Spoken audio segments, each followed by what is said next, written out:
Dans cette vidéo, je vais te parler de 4 choses que tu dois suffisamment comprendre avant de commencer à parler de l'entrepreneuriat, parce que c'est des vérités aujourd'hui que beaucoup de coachs et formateurs ne te disent pas.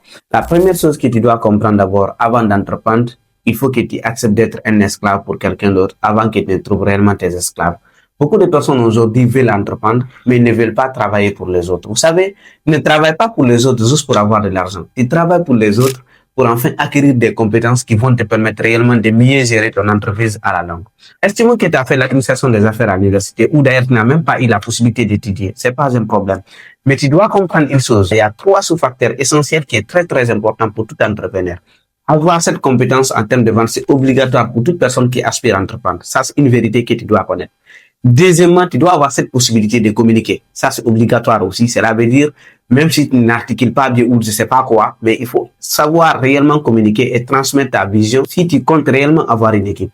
La troisième chose, il faut réellement avoir cette capacité de diriger une équipe. Ça aussi, ça s'apprend pas par hasard. Il faut réellement côtoyer des entreprises, être avec des entrepreneurs qui l'ont déjà fait. C'est pourquoi il est important et très indispensable pour toute personne qui aspire à entreprendre de travailler d'abord pour quelqu'un quelque part. Même si on ne te paye pas, même si tu ne gagnes pas beaucoup d'argent, si réellement tu as cette vision d'entreprendre, apprends à côtoyer quelqu'un à la comptabilité, par exemple, même si tu vas être assistant comptable, même si tu n'as aucune compétence en comptabilité, hein. Si tu trouves quelqu'un qui te dit que je vais t'apprendre en comptabilité, approche-toi un peu de moi, je vais t'apprendre, pardon pour l'amour de Dieu, approche-toi de lui et apprends. Cela va te servir le jour où tu vas ouvrir ton propre entreprise. Si tu trouves quelqu'un qui va te dire, approche-toi de moi, je vais t'apprendre comment vendre, approche-toi de lui, cela va te servir à un certain moment. Mais sauf que l'erreur qu'il faut éviter, c'est de le faire juste quelques jours et dire que tu as acquis la compétence. Non. Le minimum de temps qu'il faut prendre, c'est 6 mois. Le minimum. Cela veut dire dans chaque activité que vous engagez à faire, ne vous engagez pas pour l'argent. Faites le minimum 6 mois dans cette même activité. La deuxième vérité qu'on t'a pas encore dit toujours avant de te lancer dans l'entrepreneuriat, c'est qu'il faut d'abord avoir réellement une vision. Beaucoup de personnes veulent entreprendre, mais aucune vision, aucune mission. Ils veulent copier ce que la majorité est en train de faire. J'aime souvent rappeler une chose, même dans mes formations. Faites ce que tout le monde fait. Vous allez être comme tout le monde. Et faites ce qui est rare, vous allez être utile. Et la rareté, c'est l'utilité. Beaucoup de personnes ont peur d'entreprendre sur des projets inexistants dans leur pays. Sur des projets qui n'existent pas dans leur pays, ils ont peur de les commencer. Ah, moi je suis le premier à commencer ça, franchement ça me fait peur. Ou quand je vais me lancer tout de suite dans ces projets à un certain niveau, certains vont me copier. Champion, n'ayez pas peur, il faut commencer. Surtout, ne commence pas quand tout est parfait. Tu as un budget de 10 millions. L'idée est plus importante que l'argent que tu as derrière. L'idée est plus importante que tout ce qu'ils disent derrière toi, en fait. Le plus important, c'est l'idée qui est plus importante. Une fois que tu as l'idée, maintenant, qu'est-ce qui est plus important par après, c'est l'action.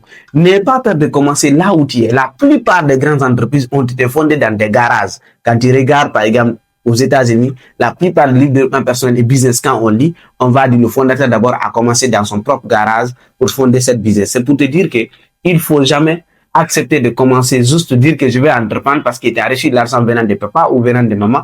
Tu dis je vais entreprendre sans aucune vision, sans aucune mission. À un certain moment, est-ce que c'est nécessaire même de prendre l'argent? Point d'interrogation. Ce n'est même pas la peine. Le plus important, c'est ton idée. C'est pourquoi il est important d'abord d'avoir une vision avant d'abord d'avoir l'idée. La troisième vérité que beaucoup d'entrepreneurs ou beaucoup de coachs, je sais pas quoi, ne te disent pas aussi, ça c'est une vérité qui va te faire un peu mal, sache qu'on va te trahir. Beaucoup de personnes, ils ont peur d'être trahis. Moi, j'ai mon idée, quand je vais commencer tout de suite, je ne veux pas que quelqu'un me trahisse, je ne veux pas qu'on me vole. Champion, je ne veux pas te mentir, hein. Sauf si ton idée n'est pas une bonne idée. Voilà. Tu auras des gens qui vont te trahir et des personnes très proches de toi à qui tu as beaucoup plus confiance. Mais la meilleure façon de résister à ça, c'est quoi? C'est de ne jamais garder un secret. Un de mes mentors que j'ai côtoyé récemment me dit quoi? Il dit, Ibrahim, le secret, c'est pas ce que tu gardes et que personne ne sait, non. C'est que tu arrives à dire aux gens de façon publique, mais personne n'y croit. Et ça vient d'Oussama Hamar. Ça m'a totalement troublé lorsque je l'ai rencontré en disant cela. Je dis, ouais, c'est comment ça? Il dit, franchement, il faut réellement avoir l'audace de dire quelque chose en public, quelque chose même de prédictif. Par exemple, dire que oui, l'IA va remplacer des gens, dire certaines vérités existentielles, donc presque tu es le seul à croire cette vérité. C'est ça le secret. Le secret n'est pas ce que tu gardes pour toi seul, mais c'est ce que tu as la possibilité de dire à ton équipe, de transmettre cette vision à ton équipe, de le dire réellement où tu vas t'orienter, quel est le projet que tu as envie de faire, comment est-ce que tu veux qu'il soit avec toi. Même s'ils vont te trahir, c'est pas un problème. Le plus important, tu es le dernier à quitter le navire. Même si le navire est en train de couler au fond, tu dois pas descendre parce que tu t'es engagé réellement à entreprendre. Et toutes ces personnes qui vont te trahir, chasse que le prophète et tous ceux que nous avons lu comme livre, histoire, je sais pas quoi, ces personnes-là, tous ces grands hommes ont été trahis. Toi, tu es qui pour ne pas être trahi? La quatrième et dernière chose que tu dois absolument comprendre, n'accepte jamais d'entreprendre seul. Beaucoup de personnes font cette erreur. Au début, c'est vrai, oui, pour un début, pour 3 mois, 4 mois, oui, c'est possible à ce que tu débutes seul, jusqu'à ce que tu comprends. Mais à partir du moment où tu commences à maîtriser ton projet, tu commences à rencontrer certaines difficultés, il faut apprendre à planter des grains. Planter des grains, c'est de recruter quelqu'un et le laisser à ta place. Là où toi, tu avais maîtrisé très bien, et ensuite tu avances à une autre étape. Mais surtout, n'accepte jamais de confier une responsabilité à quelqu'un dans ton entreprise et que toi, tu n'as jamais appliqué cette tâche de responsabilité. Il faut d'abord, si c'est la comptabilité, toi-même d'abord sois comptable. Si c'est la vente, toi-même sois capable d'être meilleur vendeur, ainsi de suite. Beaucoup de personnes qui entreprennent en Afrique ou nos parents qui sont commerçants et autres, ils ont beaucoup d'argent. Mais quand ils meurent ou quand ils quittent, l'entreprise ne peut pas les aider derrière et à faire agrandir leur famille ou leur projet. Parce qu'ils sont seuls à entreprendre. Quand ils ont un problème familial, quand ils ont un cas n'importe comment, ils sont le seuls à aller là-bas, ils sont le seuls à être là. Et ça, c'est la troisième des choses là qui va vous permettre réellement de pouvoir le faire. Parce que si vous avez peur d'être trahi, vous allez toujours être seul de ne pas pouvoir entreprendre avec les autres. Vous allez vouloir être seul par peur de ne pas être trahi.